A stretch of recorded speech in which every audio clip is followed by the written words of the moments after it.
Hello, everyone. Welcome to the Women in Hard News and Sports Media panel. It is hosted by Mirage Magazine and her campus, as well as the Association of Women in Sports Media and the Student Media Coalition. So we are excited to have our guests here.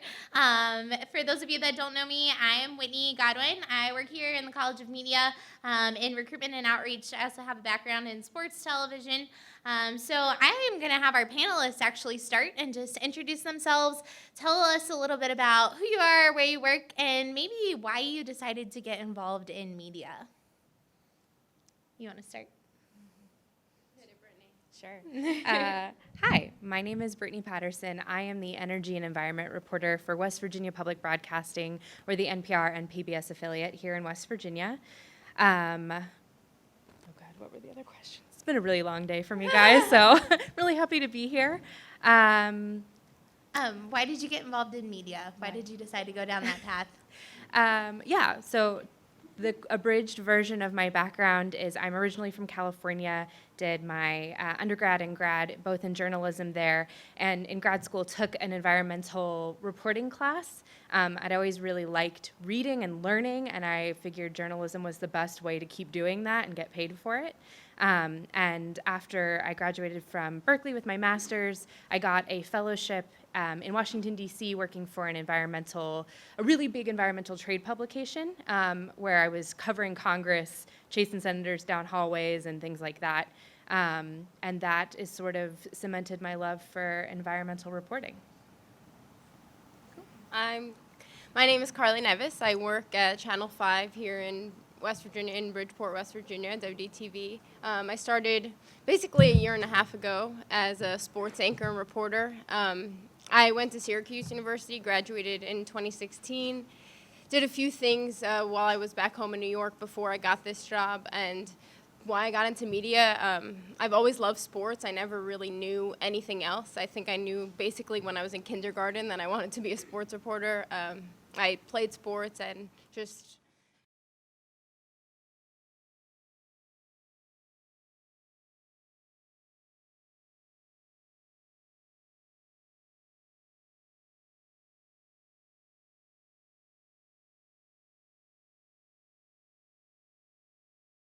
seeing all you guys here, but thank you for having me. I'm happy to be here. Hannah Getz. I actually went to WVU. I'm a reporter, multimedia journalist out of Charleston, West Virginia for WWK Channel 13. Let's see. Started in media in high school. We had a announcements class that was a mini version of a TV station, I guess you could say. We talked about what was for lunch and what activities were going on after school. I loved it so much, spent all my time with it. They let me check a camera out and I would follow around like our football team or whatever was going on and do interviews in the hallways and try to like tell their story documentary style. And we were terrible, didn't win a game for 4 years, but still enjoyed it. And then I applied to WVU for nutrition because I had no idea what I wanted to do. And then my dad said, Hannah, why don't you go with media? You love that class, you love video. So I went to WVU, changed my major, worked with Whitney a lot throughout college, interned all through my 4 years of WVU with Whitney. And then senior year, graduated, and Eric Miner, if many of you know him, helped me get my job in Charleston, actually recommended me. So very lucky to be where I am right now, and yeah. Perfect. Thanks, guys. So it doesn't matter which one of you want to start, but can you guys talk a little bit about some of the day-to-day challenges that you face? And that might look unique since you guys are all kind of in different positions, but as a media professional, what are some of those challenges that you guys face every day? I would definitely say deadline is one of the everyday challenges, and I'm sure we can all agree on that one. It doesn't even come across as a challenge anymore just because you're so used to it. But yeah, I mean, it's every day you have to make whatever shows, whatever responsibilities you have. Like for me, we have a morning meeting and you pitch your stories or you're assigned your story for the day. And then if you're in the 5 o'clock show, you have to have everything ready to roll by then and make your live shots and get your web articles up in time and everything like that. So definitely deadline is a first basis thing for me. Yeah, deadlines are certainly something that we live with every day, although our schedule is a little more relaxed because we are just hitting sort of radio airwaves and we only have a couple newscasts to fill. So we have a big morning show that we take from Morning Edition. If you listen to NPR, we come on at 7:45 for about 15 minutes, and that'll be content that we pull from all of our newsroom. But besides that, we have a little more breathing room to sort of think long-term about features, which is nice.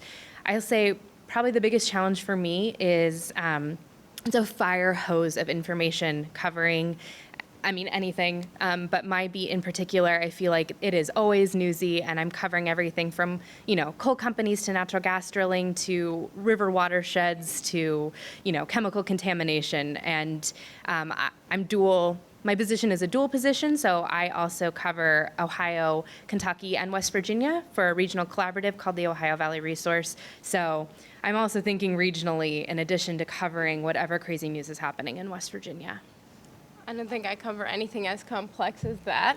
But in sports, I mean, some days the stories kind of come to me in terms of playoffs, where WV football, basketball, but some days I have to be creative in terms of needing to find a story, like pitch my own stories, do features and things like that. And also with the deadline thing, like I'll be at a game, and the basketball game I could stay maybe 10, 20 minutes, get the highlights I need. But if it's a soccer game or football game, goes to overtime, and I'm thinking like I need to get back by 11:20, and the deadline is always on my mind. So those are challenges that we face on a daily basis. And going off of the knowledge thing, every day you're expected to be an expert of a new topic. So whether that's sports or covering the environment or covering a court case, anything like that, you have to get in and know the ins and outs of it and be able to tell it like you were the one that was there, even if you weren't. Perfect. Do you guys want to talk about maybe some of the rewarding parts of your job too? So we talked about some challenges, but maybe if there's a specific instance that sticks out in your mind or just a daily kind of rewarding thing that you find about it. I can start. I spoke a little about like feature stories that I pitch. Every week we do a athlete of the week, and every week I like switch off between me and my coworker. And some of those stories that we've told have been probably the most rewarding stories I've told. Like a couple of weeks ago, I did a story about a star running back in Doddridge County, a couple miles down here, away from here, and it was about a kid who basically never lived at home with his parents and has been bouncing around from house to house his whole life, and he doesn't talk about that ever. Like, he's the star running back, and you would think that everything is, peachy at home. And after I did the story, I got the coach just the other day told me that it spread around the whole school. Nobody ever knew about it, and he was so proud that story was told. So just like different stories that I'm able to tell related to athletics, but kind of that range farther from that has been the best part. Well, not to be like too pedantic about it, but I think it's a real honor to be able to tell the news and to be the person or a part of a team of people who is passing on what is happening to the public. Like, I take, especially working in public media, I take that responsibility really seriously. It's really my job to make sure that people understand to the best of their ability what is happening. And like, that's a big responsibility that I find really rewarding.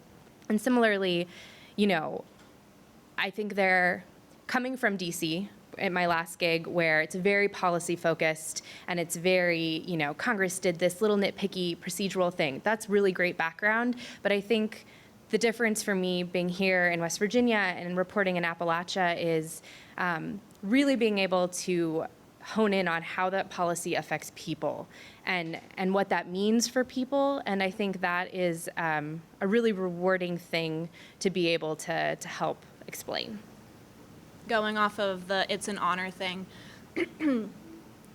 people let you into their homes and they tell you things that you would never expect just a random stranger to tell you in their lives. And I think that's one of the most rewarding things about all of this. There are a lot of really hard days in any sort of media or journalism or anything like that.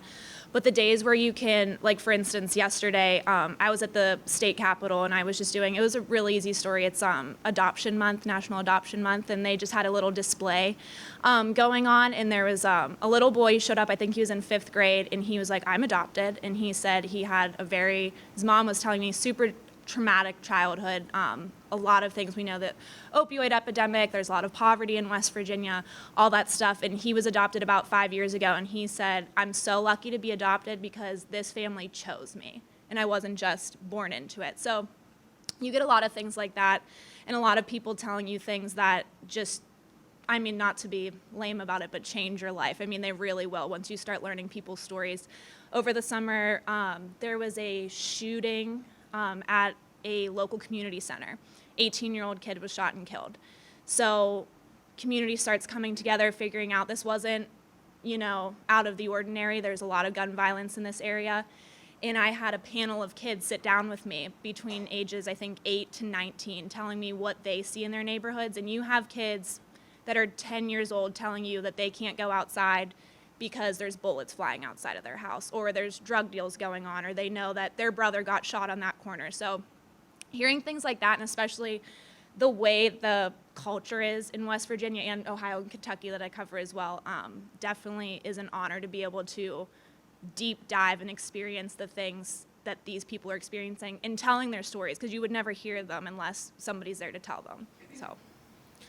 Yeah, so you guys touched on this a little bit, and I think it might be most different for you, Brittany, but you were working outside of Appalachia.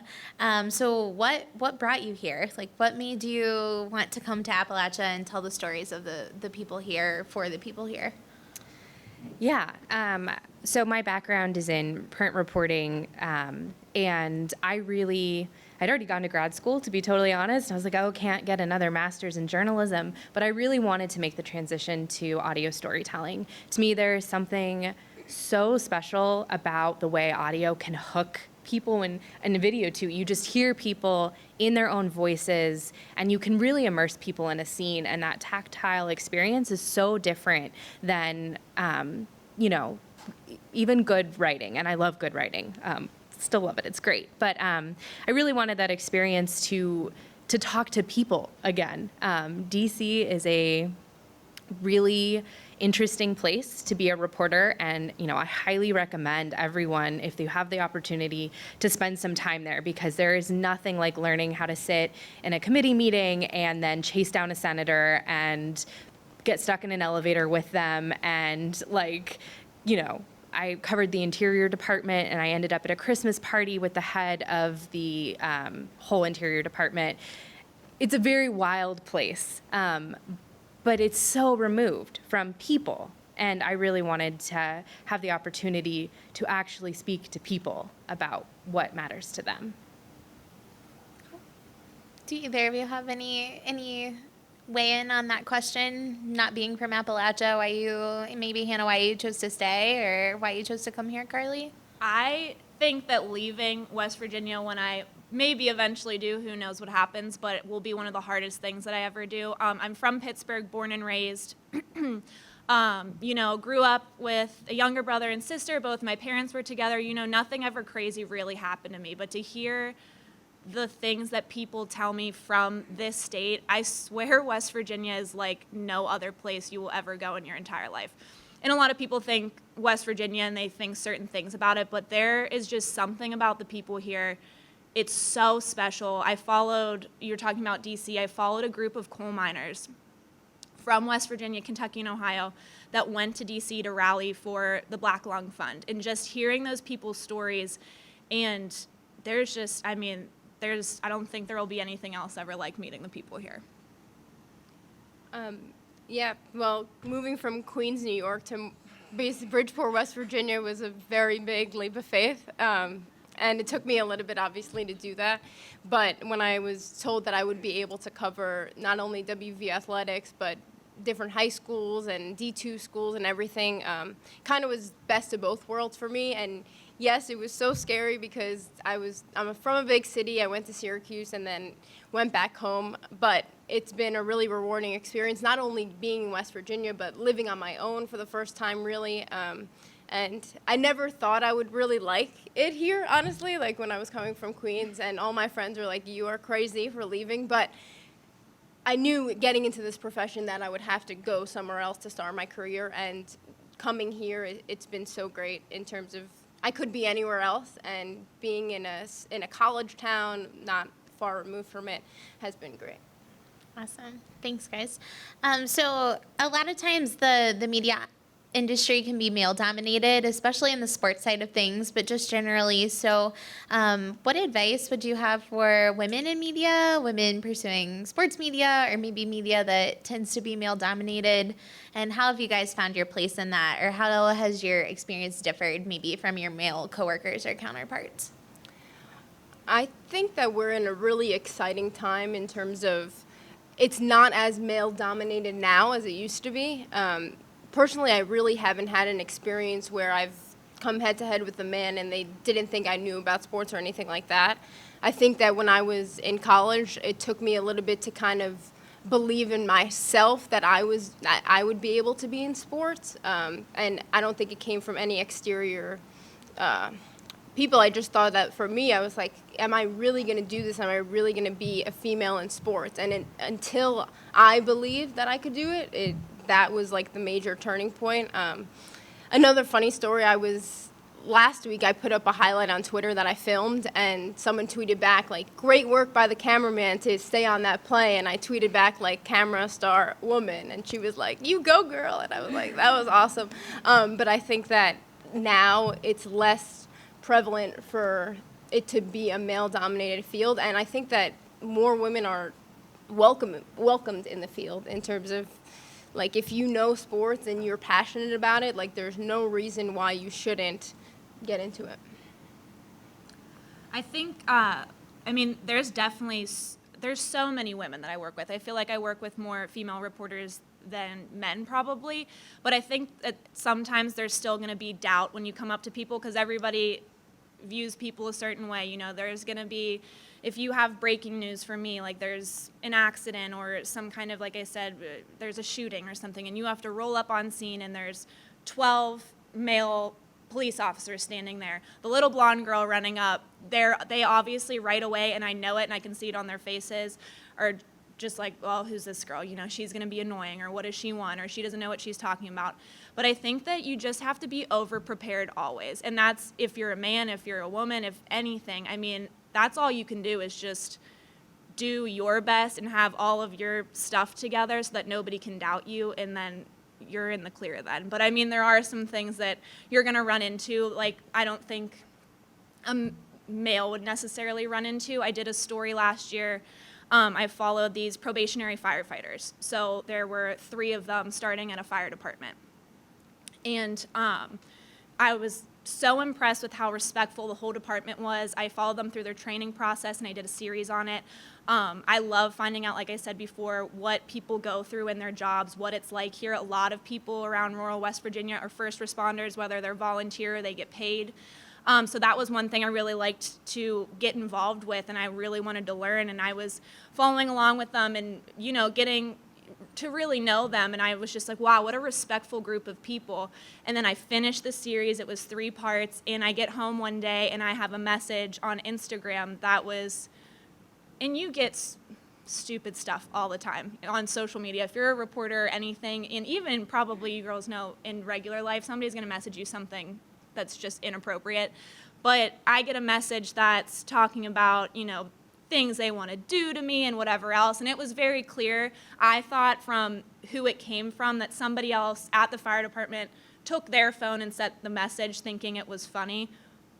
They were grown men, so it's just, that's never funny. But I don't think that would necessarily happen to a guy. So that's just some of the things you have to deal with, and it's like, at one point, yeah, it's going to happen, and you're going to have to deal with it. Should you have to deal with it? No, but you just have to be tough, and like I said, have it together, and I felt confident enough to respond. I don't bust my butt, work 12-hour days at least every single day for you to come and say something like that to me. Would you say it to anybody else? No. So that's just, you're going to face it sometimes, but just have your own confidence and just have it together.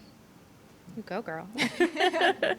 Yeah, I would say, you know, as a woman, not to, you know, stereotype, but there are some characteristics that you might bring to the table as a reporter that someone else, male or female, may not. You may be a very empathetic listener. As a woman, that might come across a little bit easier. You're used to spending time. You're used to sort of slowing down sometimes and really lending that ear.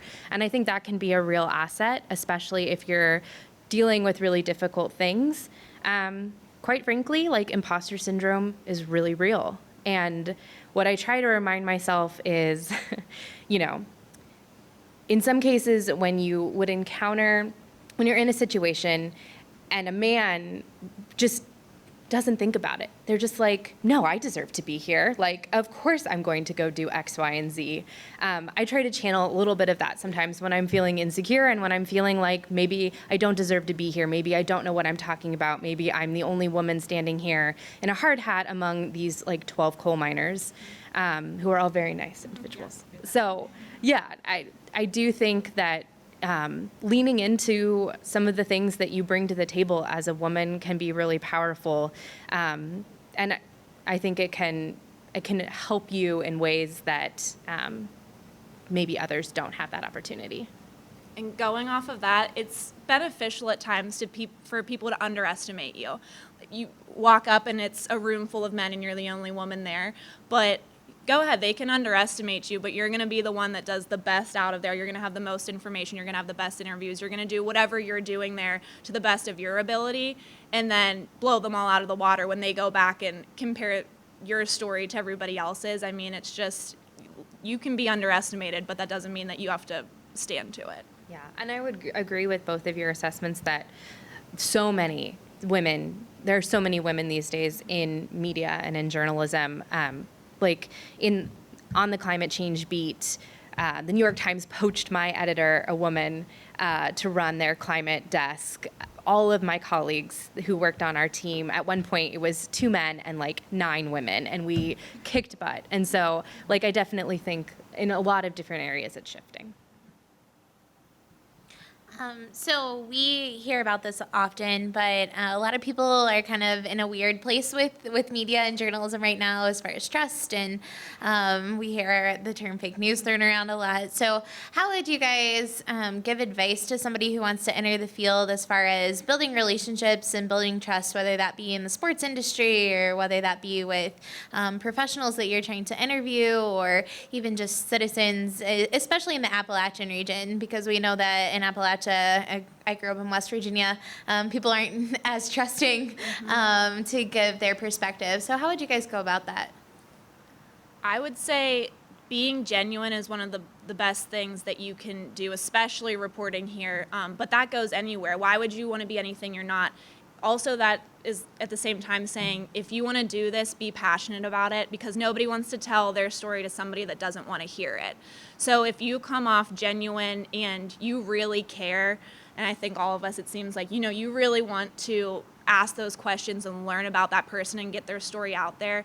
If you're doing that, people are going to slowly and surely start to trust you. You're going to get fake news. It happens all the time. You're going to go to a rally and people are going to yell it straight in your face, you're not a truthful reporter, and they've never met you a day in your life.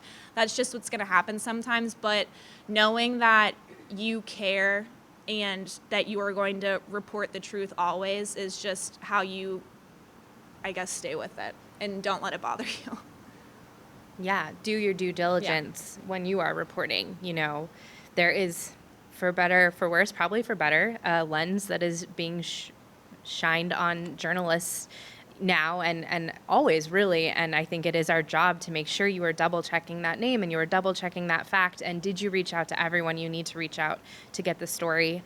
I would say don't read the comments. And I would also say, It is very degrading sometimes to hear the president of our country say that journalists are fake news. That is a real sensation that can be really damning. And I think one of the things that has helped me is to make sure I am taking care of myself, because you will work 12-hour days and the news never stops, and you have folks who will say that you are doing worthless work. And I think you really have to be protective of your time and your mental capacity, and know when to say, hey, I need to take a break, whether it's because you're getting sort of that outside pressure or it's too much. I think that's okay, and I think that makes you a better reporter. And I think knowing when to say that is a really important thing you can cultivate. We got it. So you touched on it a little bit, but that's one thing I wanted to ask you guys about too. Social media is becoming more and more important in reporting, whether that be sports or news or what have you. How do you guys deal with some of that? Because I know that most of us are required to tweet or to Instagram in our profession. So how do you strike that balance, and how do you kind of ignore some of the negativity? Do you have tips on that?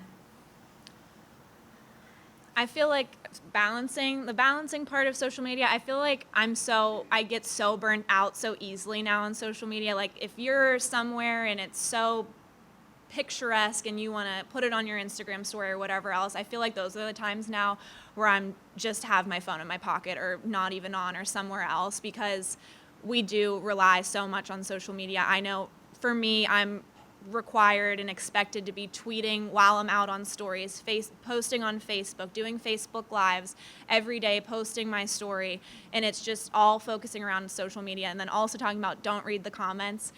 It doesn't matter. You could say the sky is blue and post that on your Facebook page, and there are going to be 10 people that are going to tell you otherwise, tell you you're wrong, or tell you that you look fat and your dress is ugly that day. I mean, really, that's what it comes down to sometimes, and that's where I think it goes back to, if you know that you're doing your due diligence and you're being the best reporter that you can be every single day, don't let another person tell you otherwise. And yeah, that goes back to the comments then too, as well as just, it's gonna happen, but don't read them, or just know that you're doing what you're supposed to be doing.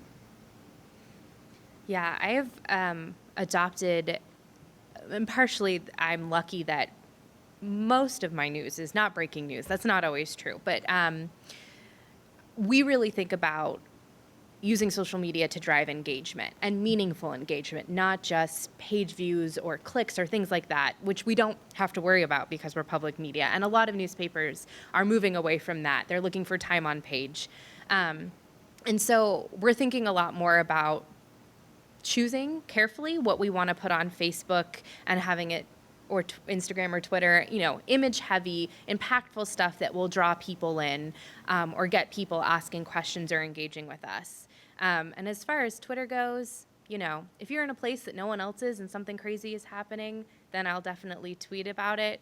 But drink your coffee before you tweet. I just recently had a tweet that, for me, went viral, which never happens, and I sent it out in bed at 5:45 in the morning. It was this big whole bankruptcy filing, and I skimmed the press release before I posted, and it could have worded things a little bit better. And then I sent a follow-up where I was like, oh no, this is actually the total correct way, and nope, that one got 2 retweets, and the other one had 500. So yeah, it's a two-edged sword, this social media. Yeah, I was gonna kind of go that direction in terms of proofread, and also think about what you're posting before you do, because anything you post on social media automatically becomes part of your brand. So if you don't actually believe in what you're writing and it's just for fun or anything, maybe just save it in draft and take a step back, because now anything that you put on Twitter, anything that I put on probably from when I created my account in 2013 is part of who I am, and I probably didn't like what I posted when I was a freshman in college, but if anyone wants to go, dig deep now, it's part of your brand, so just be careful what you're posting. Be fun with it too. I think that I love Twitter and Instagram and things like that. I use it a lot in sports. I think it's a really great medium for sports in terms of scores and pictures and everything like that. But just be careful what you post, and also, if you don't like to do it, then don't. But it's part of the job, and I think that it could be a really useful tool. Also, I know if anybody is interested in doing general reporting or any sort of breaking news or anything like that, I know for the reporters at my station were expected to live tweet what's happening and break stories, and you're going to fight and rush to be the first one to tweet out that there was a shooting or that there was a car accident. And it's normally not things that are really great.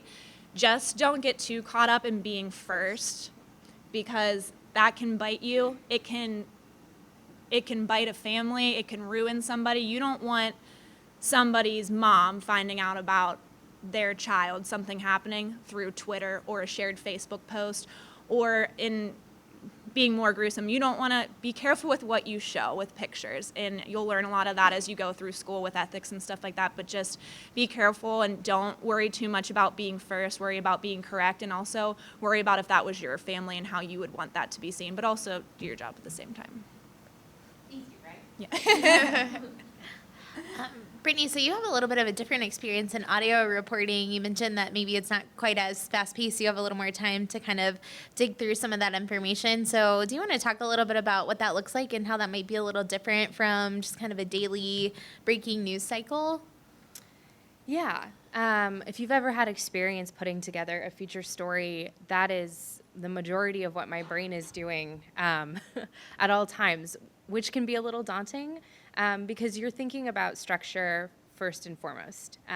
If you approach an idea, the things I'm thinking about are sort of twofold. It's what is the information and who can I get to talk about it? Can I get them in person? Because with audio, we need good sound quality. Or how can I orchestrate a way to get that sound? But I'm also really thinking about scenes and what makes sense to immerse people, to bring people to whatever issue it is that I'm talking about. And that really runs the gamut from like going out with a researcher instead of just doing a new study published today. It's I'm standing in a stream with researcher Dr. So-and-so. She picks up a muscle, click, click, click. And, and you hear that, and that's a very different experience. So really trying to think through how can I tell these stories in a way that is appealing to the ear, but also conveys information often in like 3.5 minutes, which seems like a long time, but it's really not. So that can be a challenge, certainly. Thank you. So the last question I want to ask you guys before I open it up, because I'm sure everyone has a lot of questions. As technology has changed, and we talked about social media a little bit, but as it continues to change, how do you keep up? What is some advice that you have for these students who will enter the media field in 3 or 4 years when technology is going to look completely different than it does now? Working, I guess, in this industry, I hate technology, but because I have to rely on it every day. So that's one of the things that you'll just learn as you continue to grow, no matter if it's radio or broadcast or whatever you're doing. At times you'll show up to an interview with the superintendent of schools for this big story and your SD card won't work and your other SD card won't work. And you try to be prepared as you can, but it just sometimes doesn't work. But as it continues to grow, some things aren't always going to go your way with any technology you're using, but don't be afraid to like really start branching out. We just got 360 cameras about a year or 2 ago, and I've been trying to mess around with those when I have the time. Sometimes if I think about it, I'll grab, I know this isn't new technology, but a GoPro and take that with me, and just trying to find out the different places where I can put a GoPro in a story to make it more satisfying for the viewer to really put them in the story. So anything that's available for you, definitely use it, and don't be afraid. Don't even tell anybody you're using it. Just play around with it, and then if it works out, say, yeah, I use that today. And even your phone definitely has become a staple piece in my, I guess, utility bag. I mean, I definitely use it often. Even if you're having trouble with your camera, sometimes it can save you. It's not ideal, but it can be a nice backup. And I would say try to get as much experience here as possible. Like, even if you don't think you're going to be a producer, or if you want to be a reporter or anything, if you can learn as many different editing softwares as possible, as many different cameras as possible, so that when you get to your first job, no matter what you want to do, you won't be surprised. Like, you'll probably have at least a little bit of a foundation. And then also be patient with yourself. Like, you're not going to learn everything in one sitting. I think some of my coworkers come in, and this is most of our first jobs, and they get really frustrated, like if they don't know every camera, every microphone, whatever, on their first day. which is obviously not what's going to happen. So just be patient and give yourself enough time to get to know all these different technologies so that you can use it and be proficient in it. Yeah, I think the technology is always changing, and that can be frustrating and hard to keep up with. But I think the basics always are the basics. So do you know what makes a good photograph? Do you know how to sit with someone to get good audio? Can you walk into a room that's making a lot of noise? Can we turn that off? Because I know that we'll be able to hear that whether I'm shooting video or I'm taking audio. And then, the basics of storytelling aren't the technology in a lot of ways. Can you make a connection with a person? Can you ask questions that make sense? Can you forge that connection? And can you convey that to whatever medium it is that you're working in? Or, do you know where to get the information or the public data or whatever else it is that you need to tell your story, whether it's breaking news or a feature story? So learning how to have faith in yourself and ask those questions and be able to do that, even if you're thrown into something last minute, I think those are the types of things that you can't, you can learn the technology. And going to school here, a lot of the things that, I'm checking off in my brain as I go to a shoot or whatever I'm doing, I learned in WVU News, in my internships here at WVU. So don't ever think like you don't need to learn that or you'll never use that, because those are the basics that you will use every single day. Awesome. So what kind of questions do you guys have for our panelists? If you can't think of any, I have more. I have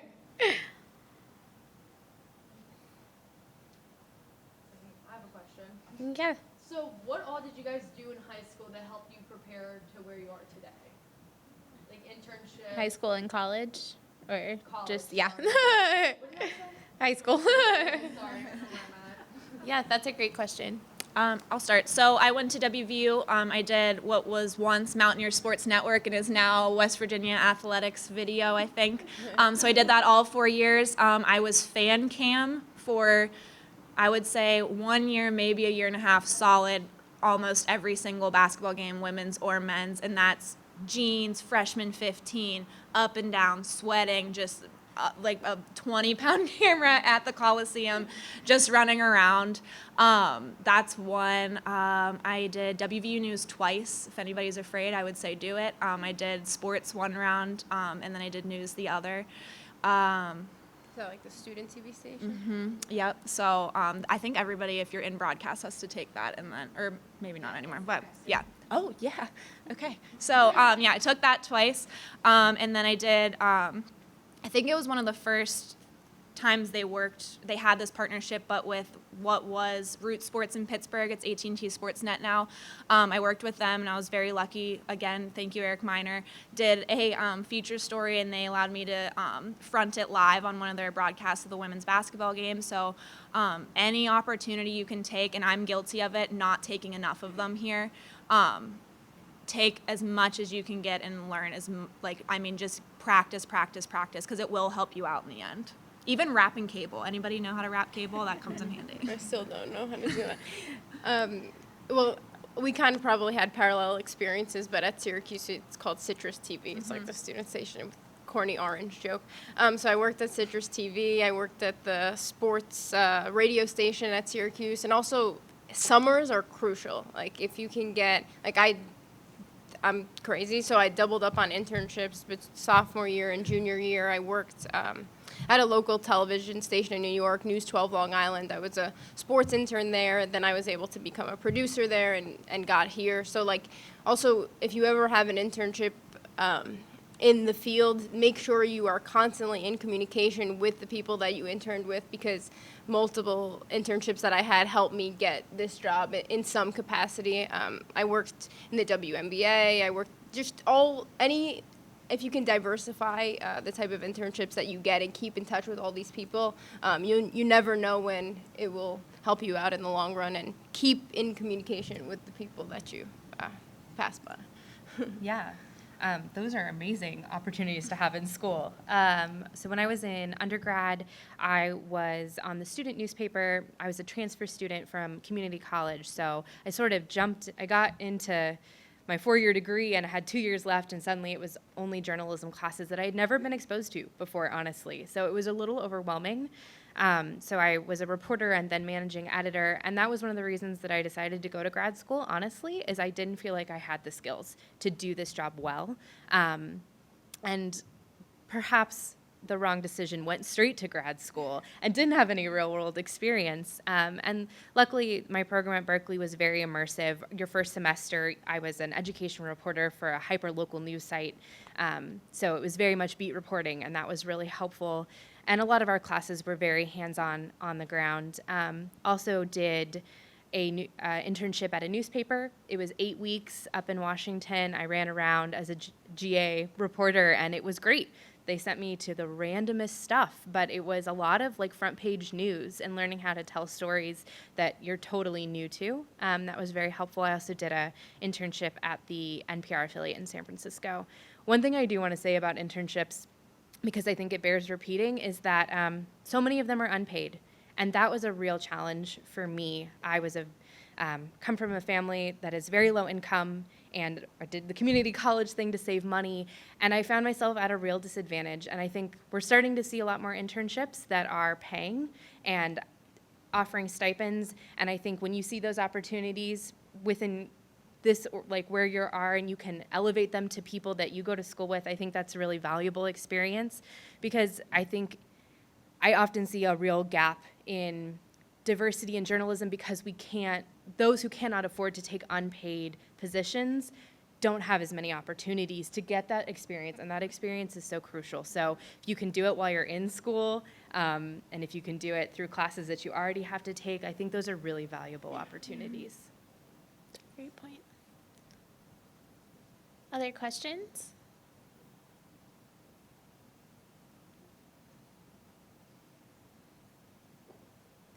I have another question then. So you guys talked about this a little bit, but internships can be, and just the college experience in general, can be a little overwhelming, as I think the job opportunities can be also. Can you guys speak to that a little bit? And maybe when you were in college, like, how did you know this is what you wanted to do, or maybe what job you wanted to end up in, whether you wanted to be, a local sports reporter, working for a team, or be a local reporter, or working for somewhere like NPR. How did you guys kind of find that path? Well, I can just say, honestly, it was a real struggle. I graduated with a master's degree from Berkeley. It's a pretty good school. And it was horrible getting a job. I must have sent out 50 resumes to be just like a general assignment reporter for a newspaper. And I think because the media landscape has shifted so much, we're really seeing where people could come in entry level at newspapers or at TV stations or even in radio stations. A lot of those jobs, especially at newspapers, have gone away. And so it was really hard. It was a paid fellowship, but I had to take a 9-month paid fellowship after I graduated with my master's degree. That led to a job. I had to relocate across the country twice on my own dime to make that work, and it was really challenging. And I'm not saying this to scare you. I'm just, I don't think we talk enough about how hard it can be to choose to be in journalism. We do not get paid a whole lot of money. It's very rewarding in so many ways, but there are some realities that I think I wish I had heard more about when I was trying to figure out what I wanted to do when I graduated.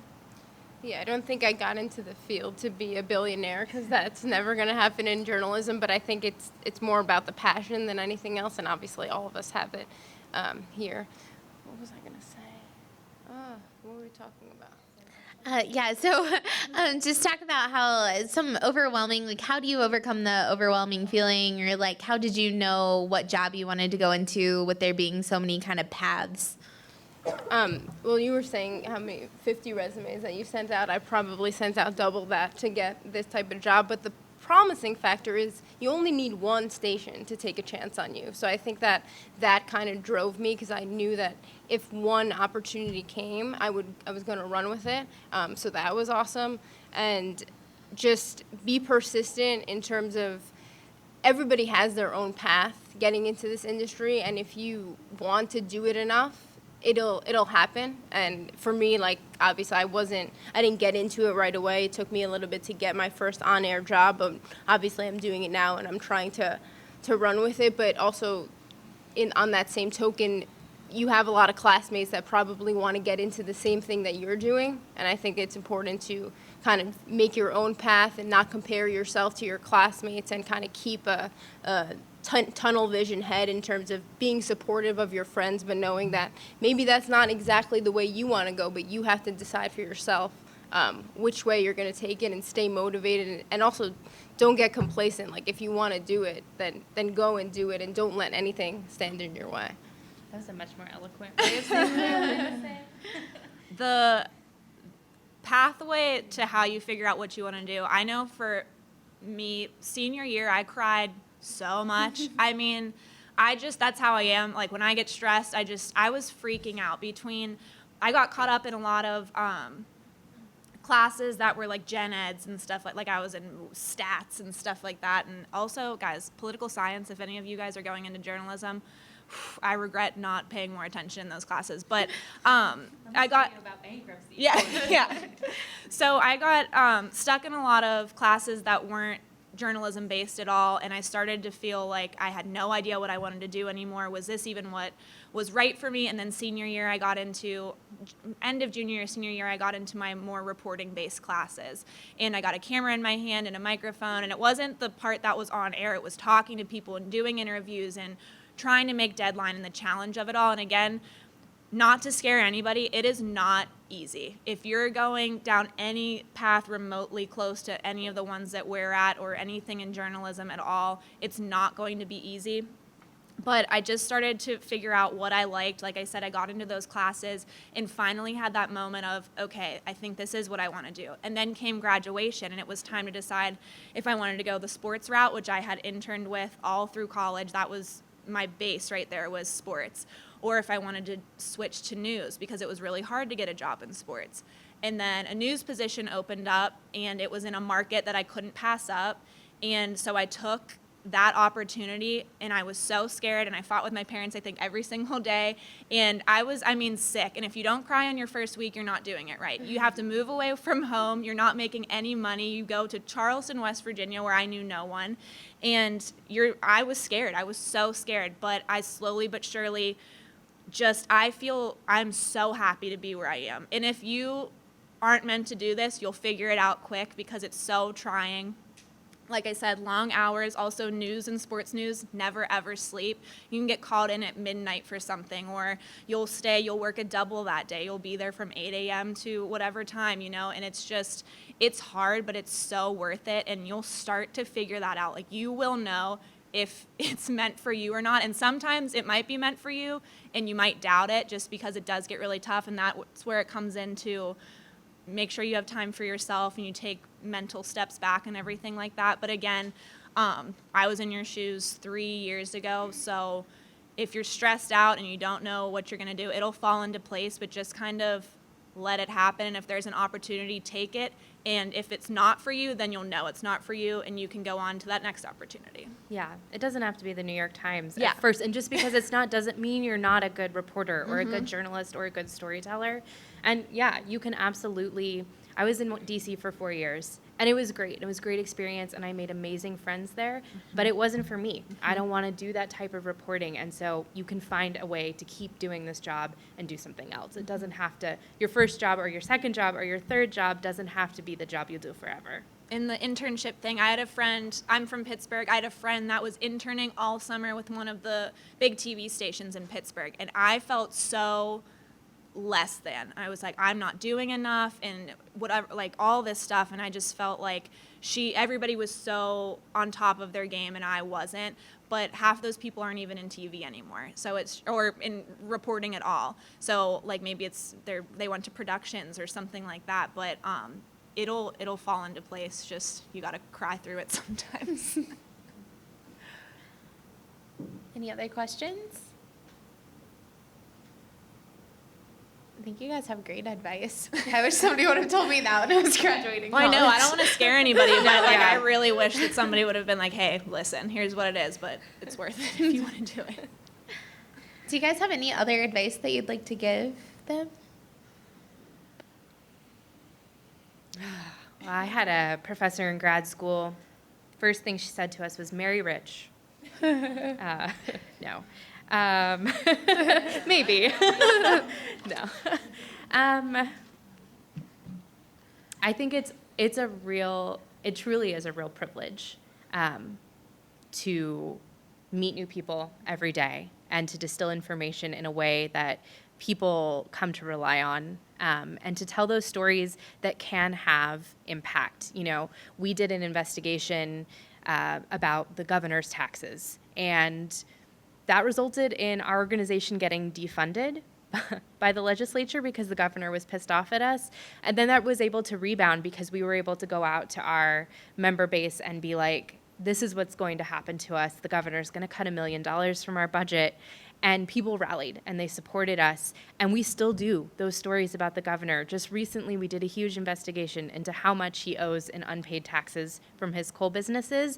2 weeks later, the Department of Labor filed a lawsuit with the Department of Justice to try and get all of that money back. So when you see sort of the fruits of your labor, when in the day-to-day the trenches don't feel like that, you are making a difference and you are connecting people. And I think that is a really powerful thing to hold on to.